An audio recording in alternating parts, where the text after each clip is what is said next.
хүмүүсийг би амар гоё өрөмж 50 байж сураасаа гэж хэлмээр байгаа байхгүй.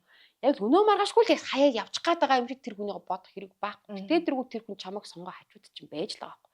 Тийм хүнийг өөрөөсөө түлхээлтэй чи яг ингэх гэж байгаа үстэй. Чи угаасаа л те намайг ингэн үстэй. Би чам тохирохгүй гэж гэх юм уу те.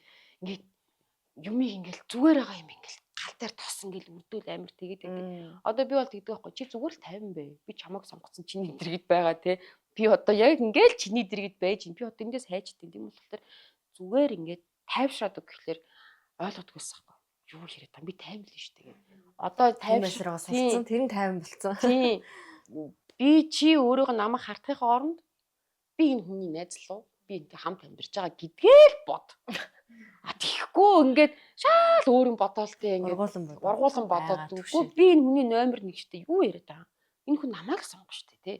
Юу яриад тэрэнд өөртөө гоё итгэлтэй байна гэдэг чи энийг л яриад байгаа юм биш штэ.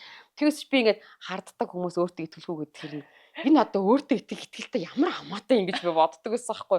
Би ч гэсэн өөртөө итгэлтэй тэгтэл би тэргүүнийг хардаад штэ. Тэгэхээр тэр юу гэхэлэр зүгээр л би энэ хүний тэ номер 1 гэдгээл бодох хэрэгтэй. Тэгээд тэр хүн сонгоцсон л байна. Soul Lab-ийн ерөнхий ивент тэтгэгч дэлхийн хамгийн нимгэн живх Baby Lab.